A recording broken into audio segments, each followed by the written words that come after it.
Trump के पीछे पड़ा शार्प शूटर।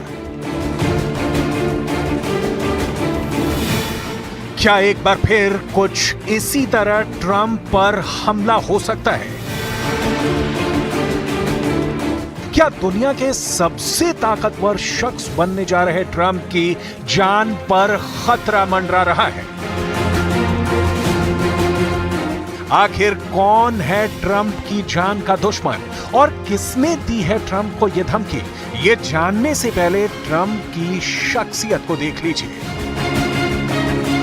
ये वो डोनाल्ड ट्रंप हैं जो ईरान के न्यूक्लियर ठिकानों को बर्बाद करने की बात करते हैं।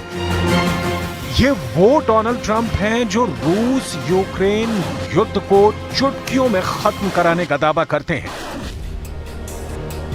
लेकिन अभी की सबसे बड़ी खबर यह है कि ट्रंप की जान पर खुद बहुत बड़ा खतरा है। ट्रंप पर कभी भी अटैक हो सकता है और 20 जनवरी तक ट्रंप को बेहद ही सावधान रहने की जरूरत है। और ये वार्निंग और किसी ने नहीं बल्कि रूस के राष्ट्रपति व्लादिमीर पुतिन ने दी है। ट्रंप का नाम लेते हुए पुतिन ने कहा कि अमेरिका में पहले भी बड़े नेताओं की हत्या हो चुकी है और ट्रंप को 2 महीने में 2 बार मारने की कोशिश की गई, लेकिन ट्रंप की किस्मत अच्छी थी जो वो बाल बाल बच गए।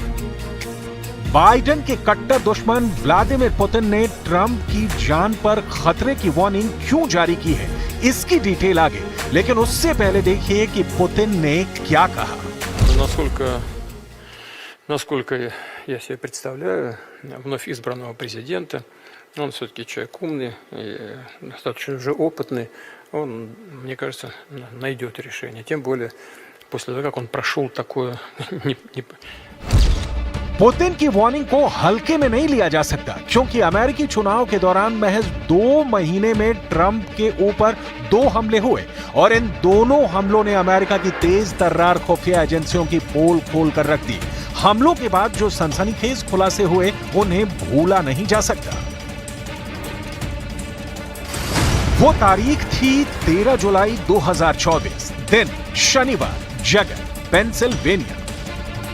ट्रंप पेंसिल्वेनिया की एक रैली को संबोधित कर रहे थे, तभी एक गोली ट्रंप के कान के बाहरी हिस्से को चीरते हुए निकल गई। अगर गोली आधा इंच भी अंदर की तरफ लगती तो ट्रंप की कनपटी को चीरते हुए गोली सिर में घुस जाती, लेकिन ट्रंप की किस्मत ने उनका साथ दिया और वो बच गए। गोलियों की आवाज आने के बाद अमेरिकी सीक्रेट सर्विस एजेंट्स के अधिकारियों ने ट्रंप को सुरक्षा घेरे में ले लिया और उन्हें तुरंत मंच से उतारकर गाड़ी तक ले गए। इस दौरान डोनाल्ड ट्रंप अपनी मुट्ठी भींचकर समर्थकों का उत्साह बढ़ाते भी दिखे। घटना वाली जगह से निकलते हुए डोनाल्ड ट्रंप दाएं कान पर एक हाथ रखे हुए थे, जहां से खून बह रहा था। ट्रंप पर हुए हमले में अमेरिकी एजेंसियों की कई खामियां उजागर हुई थी। जांच के बाद FBI ने बयान में कहा कि ट्रंप पर गोली चलाने वाले शख्स की पहचान 20 साल के थॉमस मैथ्यू क्रूक्स के तौर पर हुई। क्रूक्स पेंसिल्वेनिया के बेथल पार्क का रहने वाला था। सुरक्षा कर्मियों ने 20 साल के हमलावर थॉमस मैथ्यू क्रूक्स को मौके पर ही मार गिराया। तारीख 15 सितंबर 2024, दिन रविवार, जगह फ्लोरिडा। डोनाल्ड ट्रंप वीकेंड पर फ्लोरिडा गए थे। यहां वो पाम बीच पर गोल्फ खेल रहे थे। आरोपी झाड़ियों में छिपकर गोलियां चला रहा था। CNN की रिपोर्ट के मुताबिक जैसे ही फायरिंग शुरू हुई, ट्रंप को तुरंत गोल्फ कोर्स के होल्डिंग रूम में ले जाया गया। सीक्रेट सर्विस एजेंट ने जवाब में फायरिंग शुरू की तो हमलावर अपना सामान छोड़कर भाग गया। ट्रंप और हमलावर के बीच की दूरी करीब 300 से 500 मीटर थी। एजेंट ने संदिग्ध को देखते हुए ही उस पर फायरिंग की, जिसके बाद वो अपनी ब्लैक SUV से भाग गया।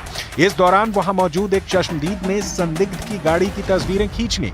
इसमें मिली नंबर प्लेट के आधार पर सीक्रेट सर्विस ने गाड़ी का पीछा किया और गोल्फ कोर्स से 60 किलोमीटर दूर हाईवे पर संदिग्ध को पकड़ लिया। लेकिन जब गोली चलाने वाले शख्स के बारे में एजेंसियों ने खुलासा किया तो हड़कंप मच गया। न्यूयॉर्क टाइम्स की रिपोर्ट के मुताबिक रयान राउथ उत्तरी कैरोलिना ग्रीन्सबोरो का एक पूर्व श्रमिक था। रॉथ का कोई मिलिट्री बैकग्राउंड नहीं है, लेकिन उसकी एक सशस्त्र संघर्ष में भाग लेने की इच्छा रही है, खासकर रूस के यूक्रेन पर हमले के बाद। एक्स पर एक पोस्ट में उसने यूक्रेन में लड़ने और मरने की इच्छा जताई थी। ये पहली बार नहीं है कि रॉथ हिंसा में शामिल रहा हो। 2002 में रॉथ ने एक ऑटोमेटिक हथियार के साथ खुद को इमारत में बंद कर लिया था। रयान रॉथ यूक्रेन का समर्थक था। क्या इसीलिए उसने ट्रंप पर हमला कर दिया? ये समझने के लिए हमलावर रॉथ के कुछ और डिटेल देखनी होगी। रॉथ के व्हाट्सएप बायो में लिखा था, हम में से प्रत्येक को मानवाधिकार, स्वतंत्रता और लोकतंत्र का समर्थन करने के लिए रोजाना छोटे छोटे कदम उठाने चाहिए।